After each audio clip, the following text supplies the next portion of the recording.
This is CBC Here and Now.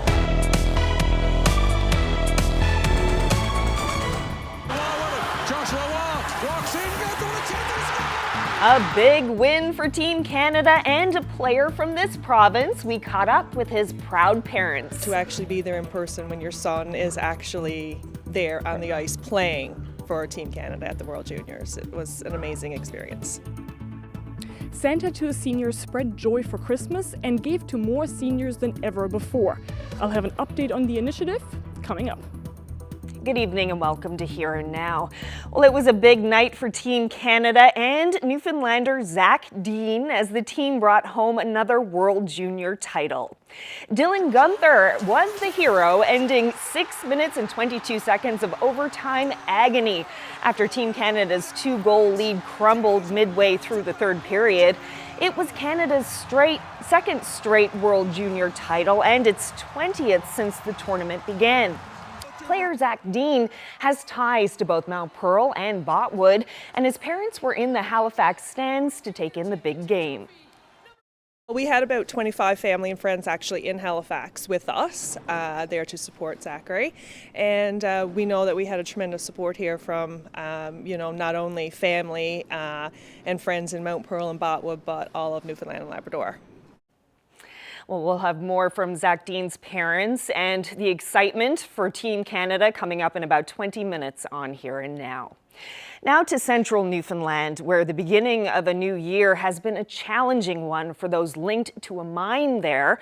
Dozens are laid off, operations are suspended, and there are no guarantees it will ever open again. Here and Now's Terry Roberts reports. These images of operations at the Beaverbrook Antimony Mine near Glenwood have been around for years, used in various news reports since the mine first started pulling this strategic ore out of the ground in the late 90s. But this equipment is now silent. The first sign of trouble for workers like these came in November, more than 40 layoffs. Then right after Christmas, another blow. The mine will cease operations. All but 10 or so of the more than 100 workers are being let go. The shutdown is being felt especially hard in places like Glenwood, a town of less than 800 people. About 50 people from here and nearby Appleton worked at the mine, receiving good salaries and helping bolster the area's economy. It's going to really affect our economy, and with the livelihoods of everybody that was working there, it's going to really impact them, especially after Christmas. The mine is located at the end of a 43-kilometer-long access road. Workers access the antimony through an underground shaft, digging out a mineral commonly used in flame retardants. It's also combined with other metals to make batteries and products like cable sheathing. The global antimony market is dominated by the Chinese, and the Beaverbrook mine was owned by a state-owned Chinese company. It's been operating steadily for 18 months. So what's gone wrong? The company issued a news release this week, saying the mine was no longer viable, blaming soaring inflation and an unexpected drop in production. The owners are not ruling out permanent closure, but are planning more exploration work this winter to determine whether there's enough resource to reopen. And a small crew will be kept on to keep the mine shaft from flooding. That's some comfort for the displaced workers who live in places like Glenwood. But in the event the mine never reopens, the mayor believes the region will cope. Many people from here work in nearby regional service centers, and the province's mining industry is on a hot streak. What eases my mind is that, especially with the young kids that came out of high school and went to work up there, making the good salaries, at least now they have a couple years mining experience, so they should end up with a job at another mining site. Just hope they don't have to go away to do it. It's the latest closure of an operation that's seen many ups and downs over the years, but one that always seems to rebound. Whether there's a future after this latest setback, that remains to be seen. Terry Roberts, CBC News, St. John's. Well, the Chief Medical Officer of Health says a new, more transmissible form of COVID is here, and it will likely mean more people will get sick. XBB.1.5 is a version of Omicron that can be spread more easily, and experts say it can also get around protection from a previous infection. But she says the healthcare system is prepared to deal with more cases. The healthcare system has gone through this a few times now through the past couple of years, so they're quite prepared to be able to deal with whatever comes their way. They've always been able to step up and do what needed to be done. So far, only one case has been detected, but in other places, such as the U.S., the strain is on its way to becoming the dominant version of COVID circulating. Even with a rise in cases, Fitzgerald isn't bringing in any new measures. She says masking is still a personal choice and the public health measures aren't changing. We can all take the step that we want to be able to do that. So if someone has those concerns, they certainly can wear a mask and reduce their risk. But to bring in sort of blanket measures like we have done over the past 2 years, when now we have vaccinations that we know are effective, when we have a variant that's causing less severe disease in general, you can't just make those decisions lightly. You have to take all of that into consideration. And we'll hear more from Janice Fitzgerald. Peter Cowan's interview with her is coming up in about 25 minutes on Here and Now. Well, sticking with health, the healthcare center on the Burin Peninsula can't handle urgent surgeries or baby deliveries this weekend. Eastern Health says anesthesiologist services aren't available. The health authority says anyone needing those services should still go to the emergency department where they will be assessed and possibly transferred to another hospital. Anyone living closer to another hospital like Clarenville or St. John's should go there instead. Those medical services in Burin will resume Monday morning at 8 o'clock.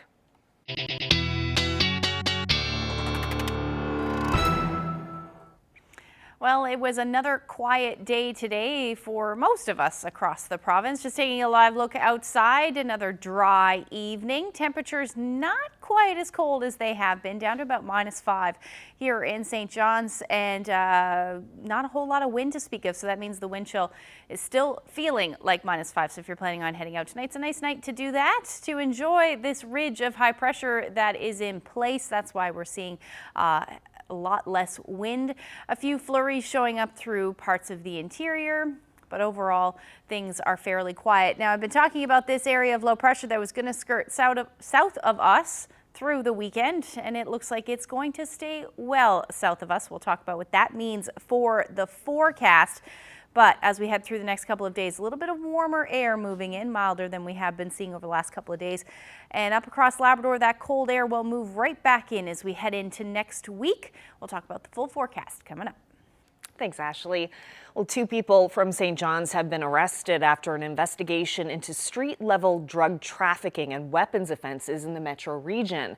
The RNC says a search warrant at a residence in the west end of the city on December 16th resulted in this seizure, including cocaine, prescription pills, cash, a shotgun, a handgun, ammunition, 2 stun guns, bear mace and pepper spray, and plated body armor. The approximate street value of the drugs seized is $15,000. Police say a 34-year-old man was arrested on 2 outstanding warrants and held for court. A 34-year-old woman also was arrested and released pending further investigation. The Hibernia Company is heading to trial over an oil spill in 2019. Lawyers for the company have entered not guilty pleas in St. John's Provincial Court. The Offshore Petroleum Board laid 3 charges against Hibernia operators last summer. The charges relate to a spill that sent 12,000 liters of oil into the Atlantic Ocean.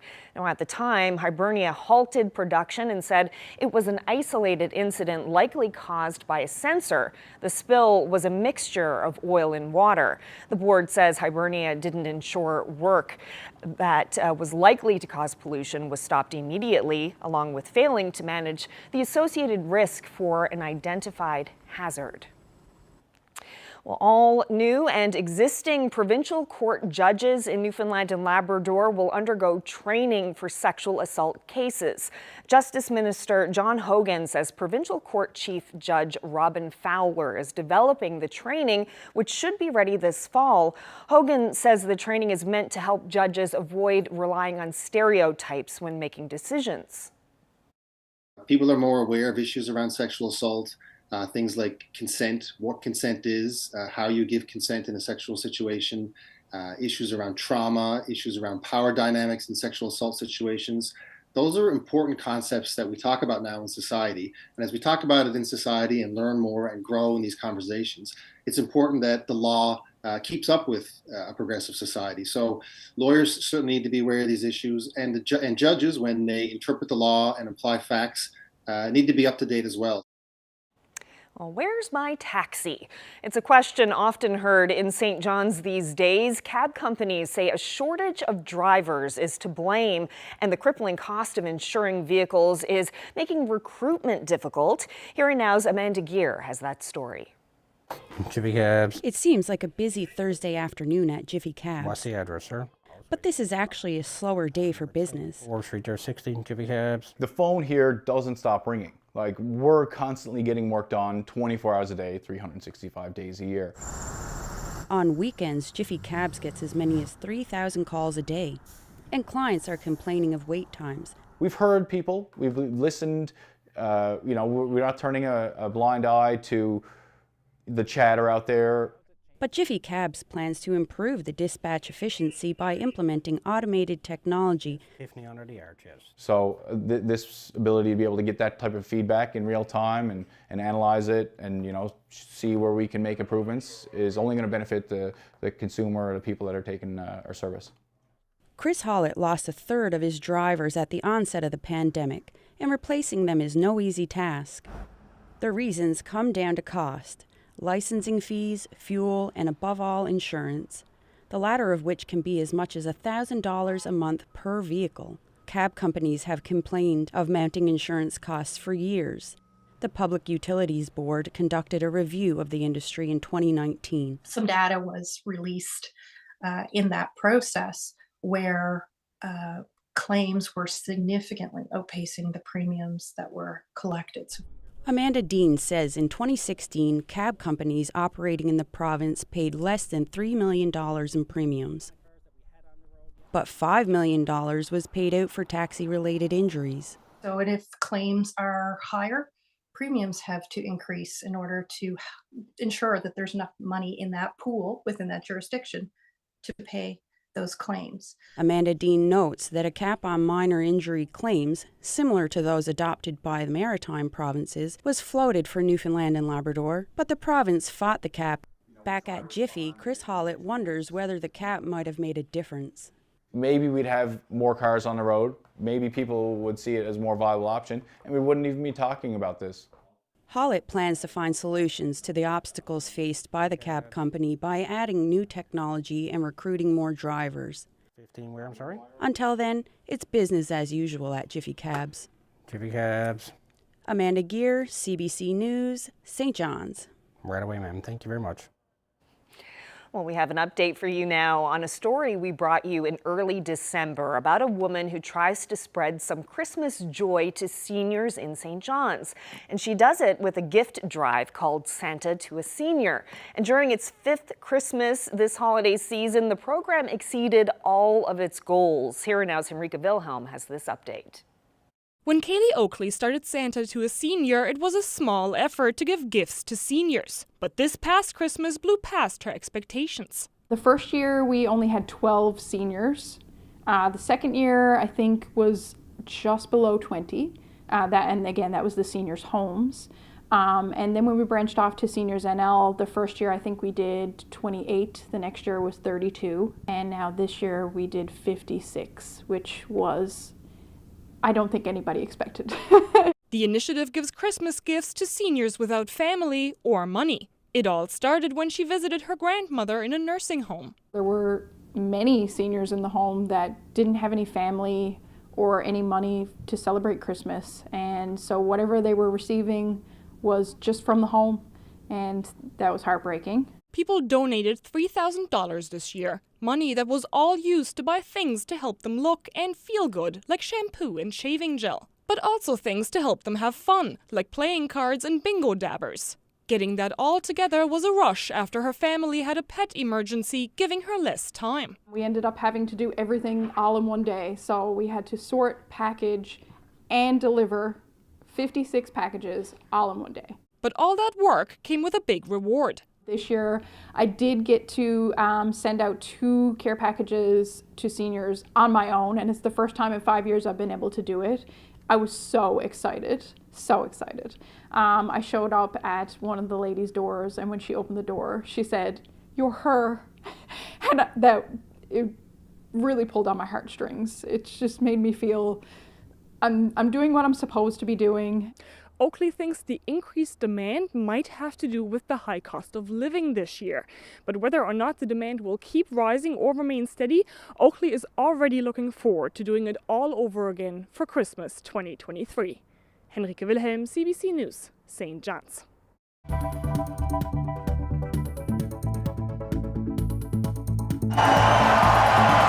Zach Dean from Mount Pearl, Newfoundland. Zach Dean was awarded a gold medal last night for being part of Team Canada. Today, his family members flew back home. We'll hear what they think of his impressive performance next. Well, temperatures have been fairly chilly over the last couple of days. Looks like we're going to see some of this cold air continue for some areas, and maybe some snow in the forecast. Looking into that coming up.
Well, if you live on the east coast of the province and you're a snow lover, it's pretty safe to say that you have not been enjoying the winter so far. There has been no snow on the ground. No, and on the west coast, the operators of Marble Mountain are still waiting on enough snow to open for the season, but that doesn't mean that people aren't taking advantage of what has fallen.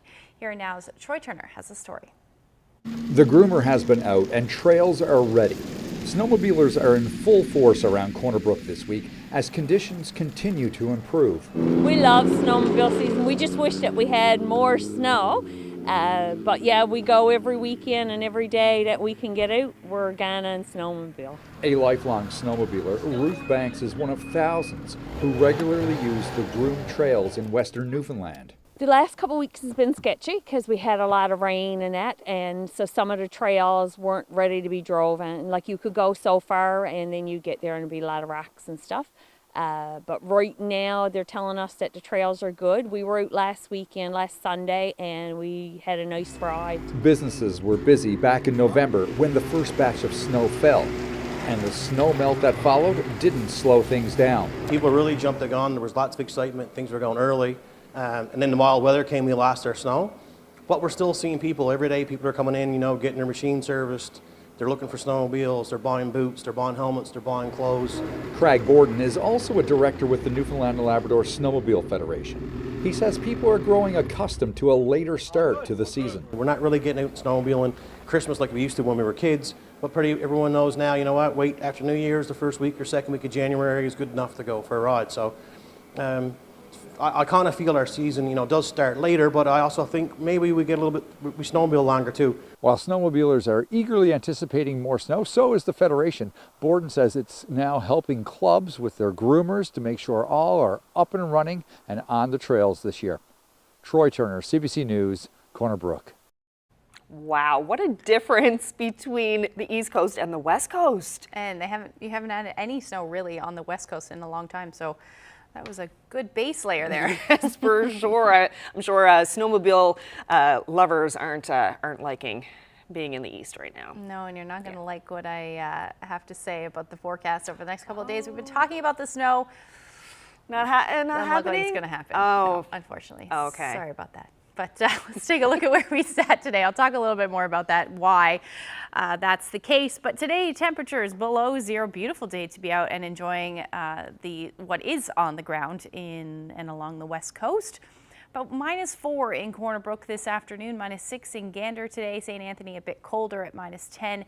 And then up across Labrador, those temperatures well into the minus double digits, -15 in Lab City today, and -12 the story in Cartwright. So taking a look at the temperature change, not much actually, in fact warmer than it was yesterday, somewhere between 1 and 6 degrees across the island, and then similar up across Labrador, 6 degrees warmer in Lab City today. So not a whole lot of wind to talk about this afternoon. We're looking at those gusts currently sustained the most right now in Makkovik at 26 kilometers per hour, but other than that, nothing across the island, and that means that we're not seeing much of a wind chill either. Only feeling like -10 in Gander, -6 in Stephenville, but up across Labrador, Makkovik feeling more like -27 at the moment when you factor in that wind chill. So as far as the weather, not a whole lot happening today either. We did see a few flurries through the interior, but other than that, nothing really. And just taking a look at the satellite right now, there are some breaks in the cloud cover as well. So if you've looked out, you've noticed the full moon tonight. Tonight is at about 7:30, I believe, is when the moon is at the fullest, but it's a wolf moon. That is the January moon, and that is because wolves are more active this time of year. They're louder, so you're more than likely going to hear, more likely to be heard, I should say, at this time of year. Also to note, the moon this year this month is a micro moon, and that just means that it is the furthest away in its orbit. So something interesting for sure. So if you do get a chance to look at it, I am seeing some pictures already on social media It looks like a nice one, and it looks like a nice night to enjoy it as well. Down to we'll hover around -4. So we're sitting at about -5 right now in St. John's, but the temperatures will hover between -4 and -5 overnight tonight. A lot cooler through central, west coast, minus single digits. Light winds the story. And then for St. Anthony, you're looking at your temperatures in and around -12 and minus teens across a good chunk of Labrador. Again, wind, nothing really, because we're sitting under that ridge of high pressure. That also means, though, that the wind chills won't be overly impressive as we head through the overnight tonight. Generally looking at between -9 to -14 as far as those wind chills are concerned across the island overnight tonight, and then Labrador into the -20s, especially along the coast. But as you head out tomorrow morning, if you're planning on heading out for a nice walk or anything, you're still going to need to bundle up because those temperatures will still be below zero, but on the way up. Now, as far as the future tracker is concerned, because of that ridge of high pressure, there's not a whole lot to talk about. We may see a few flurries for Lab West, and then that area of low pressure that I was talking about, it's going to stay south of us. So we may see a few flurries, but that forecast I was talking about yesterday is pretty much out the door at this point. Not a whole lot in the way of accumulation because it's going to stay south of us. Now, we may see some flurries tomorrow afternoon for the west coast, but other than that, just some cloudy skies. More flurries will move in as we head into Sunday morning. As far as those temperatures go for tomorrow, there's your forecast. Minus single digits, warmer than today, but still that chance of flurries. Can't rule that out, but likely not anything in the way of accumulation. Maybe a couple of centimeters at best. Those winds out of the northeast between 15 and 20 kilometers per hour. And then for Labrador, temperatures warming, especially towards the coast, only minus single digits. But again, that chance of a few flurries. We'll talk about the rest of your weekend forecast coming up. Thanks, Ashley. Well, Team Canada and its gold-winning performance last night is still the talk of the town. It's an especially sweet victory for forward Zach Dean, the only Newfoundlander on the team.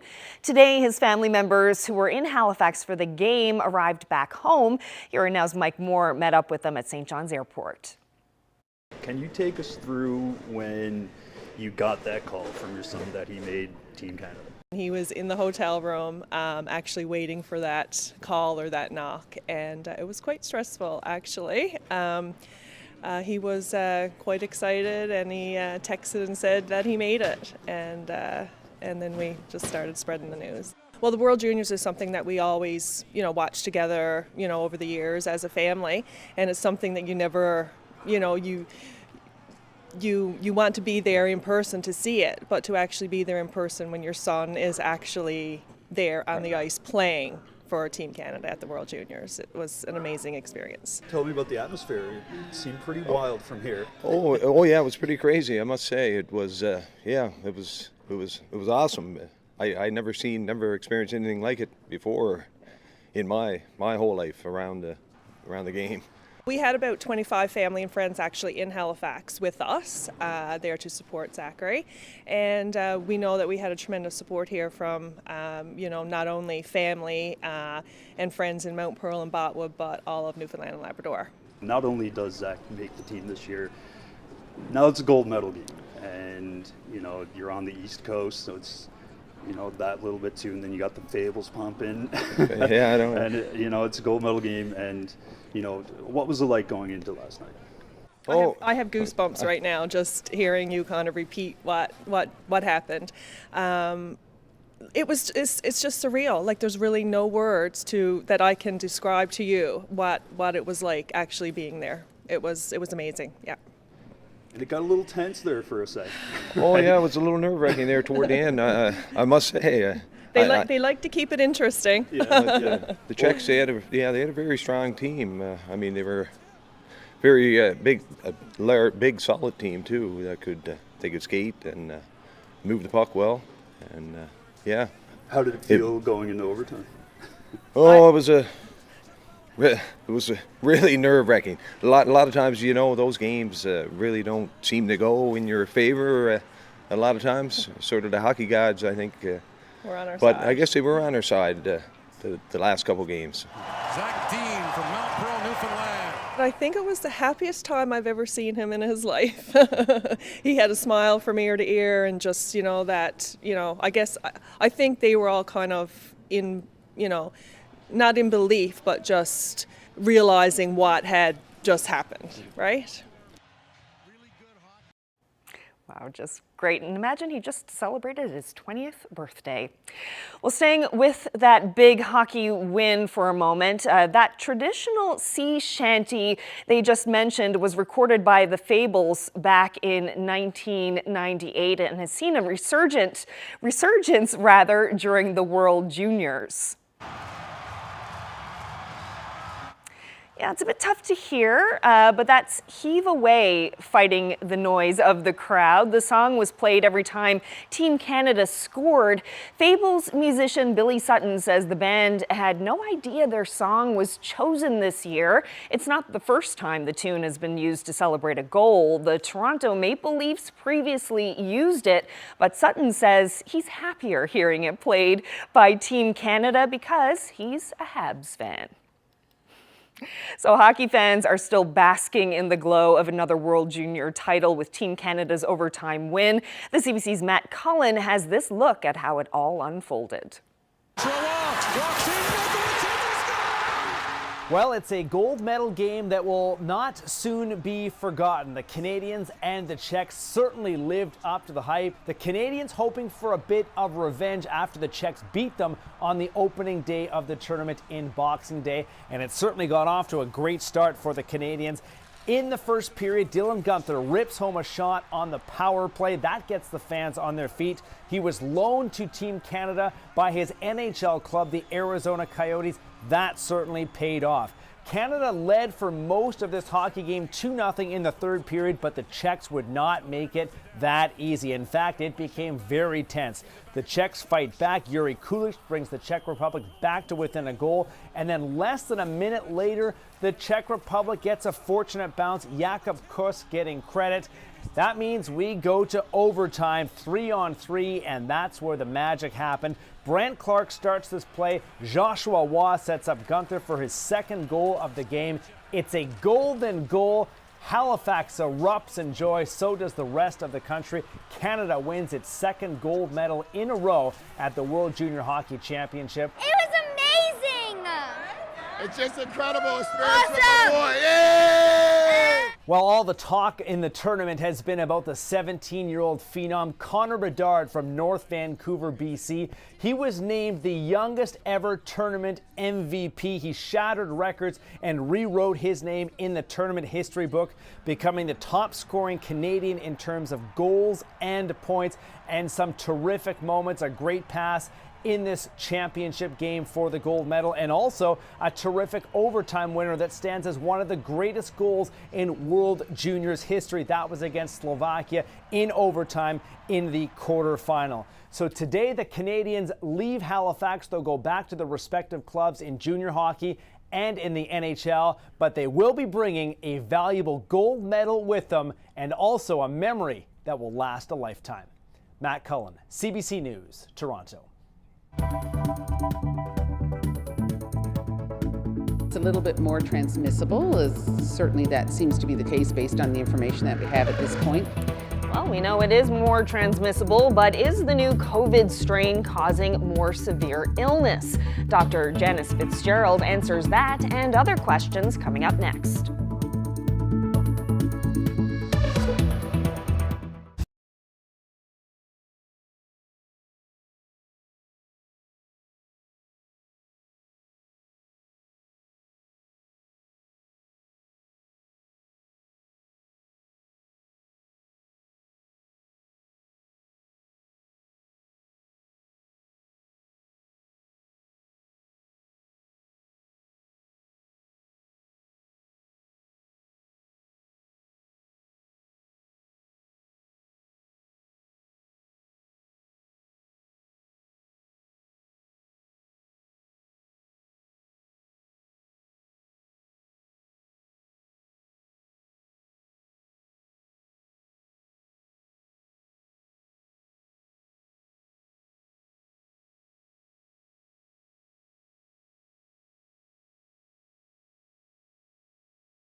The latest form of COVID-19 is now in Newfoundland and Labrador. XBB 1.5 is the latest variant of Omicron. So what is this latest version and what does it mean for the healthcare system? Well, Dr. Janice Fitzgerald, the Chief Medical Officer of Health, is here. So first of all, how is XBB 1.5 different from Omicron that we've been dealing with for the last almost year?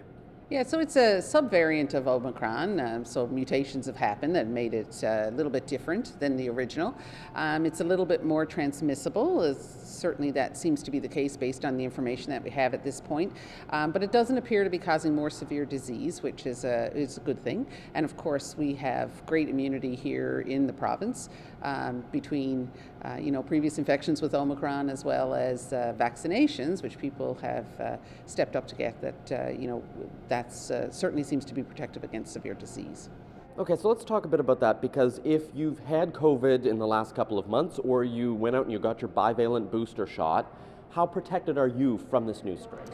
So we're still learning about it. It's pretty new, so we are still learning about its immune escape properties, if there are any. Certainly, every new variant that has come along has been a little bit better able to reinfect, for example. So we certainly expect that some of that will happen. For the virus to be successful, it kind of has to do that. But what we've seen and what we've seen up to this point with the vaccination is that it certainly is protecting against severe disease from COVID, and that's certainly what we're seeing. Do you think the healthcare system has the capacity to deal with another surge with everything else and all the other respiratory infections, influenza and everything that's already, taking its toll? Yeah, well, thankfully we're seeing a little dip in influenza, so that's good. We'll see what Christmas does to that, but, we're always watching things closely. The healthcare system has gone through this a few times now through the past couple of years, so they're quite prepared to be able to deal with whatever comes their way. They've always been able to step up and do what needed to be done. Does this more transmissible variant change any of the other public health recommendations or decisions around things like masking and other measures that people can or should be taking? At the moment, all the recommendations that we've been saying for the last 2+ years is still what we're saying. So if you are sick, stay home. And if once you've started to recover and you're able to go back out again, then we want you to wear a mask for 10 days after your symptom onset to reduce the risk of spread. So that can certainly help to do that. Getting vaccinated obviously is very important for COVID and for flu, and just make sure you're washing your hands really well. That's been a mainstay of infection control before the pandemic, and it's still really important. What would you say, though, to people who are worried about more, the possibility of more COVID? They're worried either that they're more at risk or a loved one is more at risk, and they're looking at it and they're saying, we can see this coming, but we're not doing anything additional in order to try and stop it, slow it down, or reduce it. So I think, we can all take the step that we want to be able to do that. So if someone has those concerns, they certainly can wear a mask and reduce their risk. But to bring in sort of blanket measures like we have done over the past 2 years, when now we have vaccinations that we know are effective, when we have a variant that's causing less severe disease in general, you can't just make those decisions lightly. You have to take all of that into consideration, and the legislation is very clear that we can only bring in those types of measures when we know that there's no other way to mitigate the risk, and certainly we do have that ability to be able to do that now.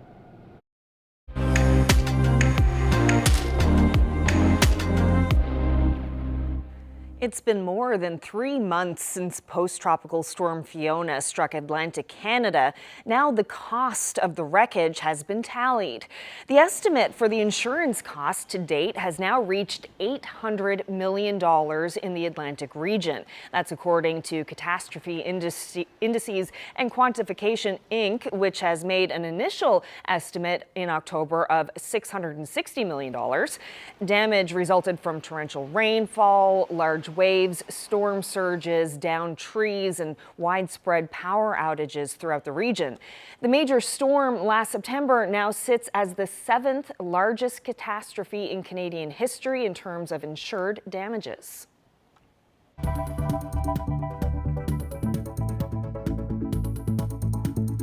Restaurant-prepared meals often look so good, but exactly how much salt are you getting with your order? Marketplace tackles the questions next.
The Canadian economy recorded big job gains in December. Statistics Canada reported that today, and that has analysts predicting another significant interest rate hike from the Bank of Canada.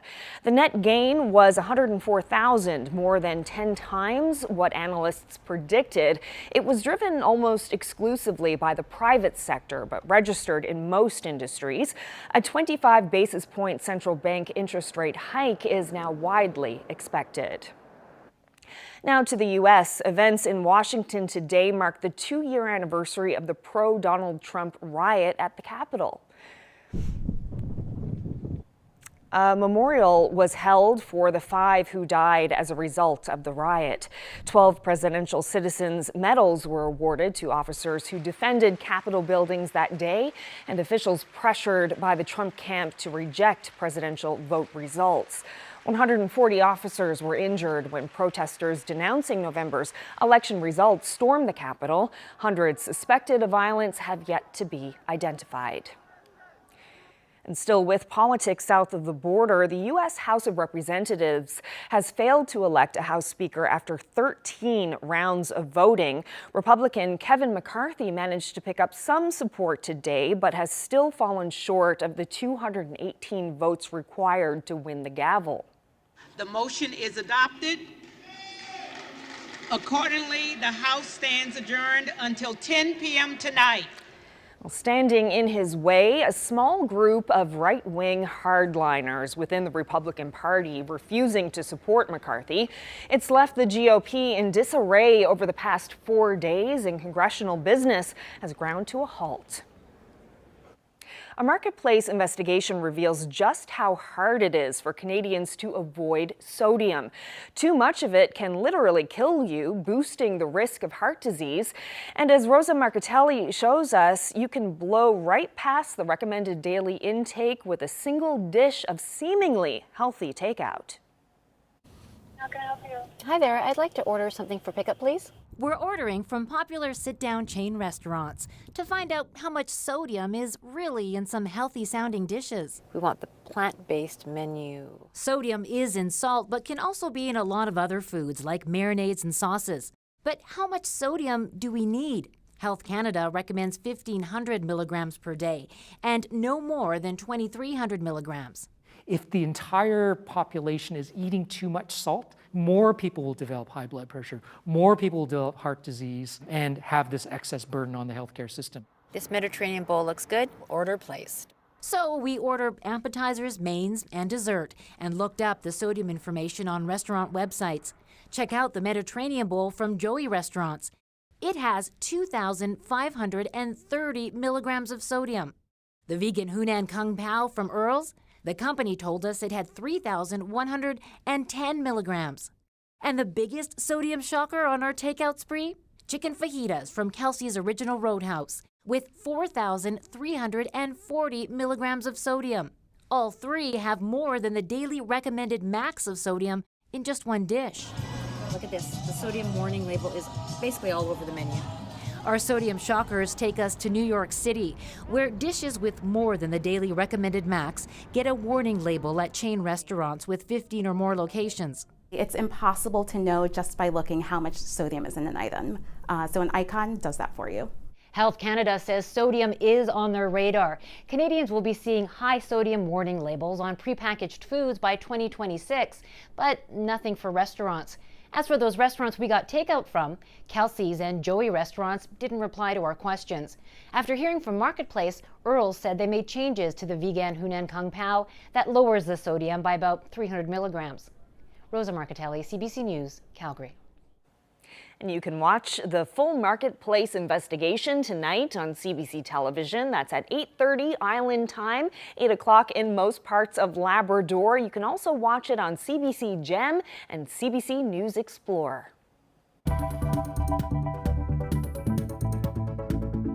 Take one more look outside. We'll talk about the look at the weather and what's coming for the rest of the weekend coming up.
Let's find out who's celebrating. Happy anniversary to Silas and Blanche Rogers of Musgrave Town, who are celebrating 65 years of marriage.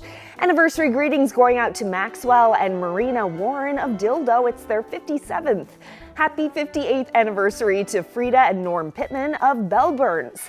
Wishing Ray and Janet Hancock of Corner Brook a happy 65th anniversary. Happy 62nd wedding anniversary to Pat and Glennis Cody of Mount Pearl. Congratulations to Clarence and Pat Joy of Harbor, Maine, who are marking 50 years together. Anniversary greetings going out to Huey and Beatrice Howell of Old Perlican on their 60th anniversary. Happy 57th anniversary to Ray and Betty Jean Lodge of Deer Lake. Best wishes to Bert and Flora Sims of Port aux Basques as they mark 59 years of marriage. It's a 58th anniversary for Dave and Marie Barter from Cold Brook. Happy 62nd anniversary to Alexander and Ellen Jackson in Whiteway. Wishing Fred and Christine Vincent of Hopedale a happy 59th wedding anniversary. Congratulations to Dennis and Annie Nash of Branch, who are celebrating 60 years of marriage. 50th anniversary wishes going out to Les and Carm Hillier of Point May. Happy 55th anniversary to Pat and Ed Noseworthy from St. John's. Jean and Mike Devereaux of Gander are also marking 55 years of marriage. And it's a golden anniversary for Pete and Rose Rogers of Paradise.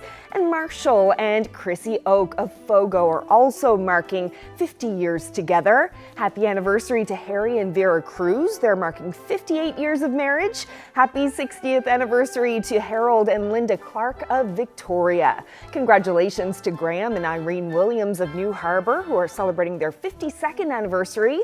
And best wishes to Tobe and Susie Abbott, who are celebrating their 65th wedding anniversary in Paradise. Now to some birthdays. Happy 100th birthday to Elizabeth Critch from Gaskers, St. Mary's Bay. Wishing Andrew Chazon of Cape St. George a happy 95th birthday. Happy 92nd birthday to Mitt Guzny of Deer Lake. Best wishes to Pearl Roberts in CBS on her 92nd birthday. Happy 92nd birthday also to Eileen Han from Port-au-Port. Best wishes to Violet Pomeroy of Dunville. She's turning 90. Happy 90th birthday to Grace Critch in Little Rapids. Wishing Josephine White of St. Brendan's a happy 96th birthday. Birthday wishes going out to Dorothy Hodder of Port Blandford, who turns 97 tomorrow. Happy 97th birthday also to Mabel Lemoyne in Port aux Basques. Happy 90th birthday to Walter Reed Sr. from Norris Point. Birthday greetings going out to Mary Din, who are celebrating her 91st birthday. Happy birthday to Roy Bishop of Goulds, who just turned 93. Happy 90th birthday to Jean Pritchett of Gander. Happy birthday to Kay Murphy in St. John's, who's celebrating her 93rd birthday. Happy 93rd birthday also to Frank Gale of Stephenville. And happy birthday to Ada Hawkins, who is celebrating her 90th birthday in Gander.